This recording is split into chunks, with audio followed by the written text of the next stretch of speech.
Участников и гостей чемпионата Petrochem Skills 2021 встречают роботы, готовые рассказать все об особенностях соревнований. Первый чемпионат прошел в Сочи в 2019 по 3 компетенциям. В этот раз он куда масштабнее: 12 компетенций, 146 участников и сразу 5 городов. Первым стал Нижнекамск.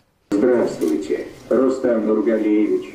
Или, как у нас принято говорить, Рахим Этигес, Кадерле Кунахла. Площадку соревнований в Нижнекамском колледже нефтехимии имени Лимаева оценил сегодня Рустам Миниханов. Здесь проходят 2 компетенции – аппаратчик химических производств и лаборант химического анализа. Лаборантам предстоит найти алюминий в пробах. Эксперты оценивают участников по ряду критериев. Все это стандарты движения WorldSkills. Среди аппаратчиков химпроизводств себя пробует Антон Алдарев. Уже 7 лет он работает на Нижнекамск нефтехимии. Все те задания, которые представлены здесь, мы их выполняем ежедневно. Думаю, сложность в том, что никто не знал, какие будут задания.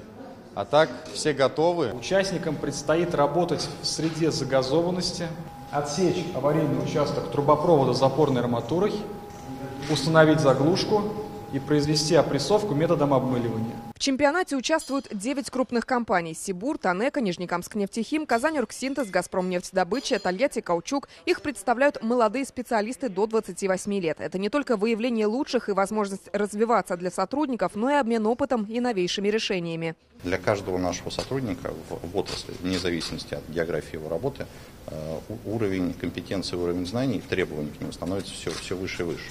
Оборудование, на котором мы работаем, технологии, которые мы используем, требует постоянного обучения, постоянного набора компетенций. Поэтому скорее мы видим, что мы за качественные кадры. Наша общая задача, чтобы ребята, работающие в серьезных нефтехимических компаниях, будь то ТАИФ или будь то Сибур, чувствовали себя комфортно, уверенно, чтобы у них была уверенность в завтрашнем дне, чтобы было полное понимание профпригодности, чтобы не было сомнений, что в этих компаниях можно расти профессионально и добиться всех самых серьезных, высоких поставленных целей. Мне кажется, вот такая способность компании не только конкурировать, но и договариваться, собственно, в том общем деле подготовки людей к высокопроизводительным местам является очень похвальной. 10 сентября в Нижнекамске объявят победителей в каждой компетенции. Сам чемпионат переедет в Тюмень, затем в Томск и Тобольск. Завершится 1 октября в Санкт-Петербурге. Лина Зинатульна, Ленар Хузяхметов, ТНВ, Нижнекамск. Закажи рекламу на ТНВ. Телефон в Казани 5 705 100.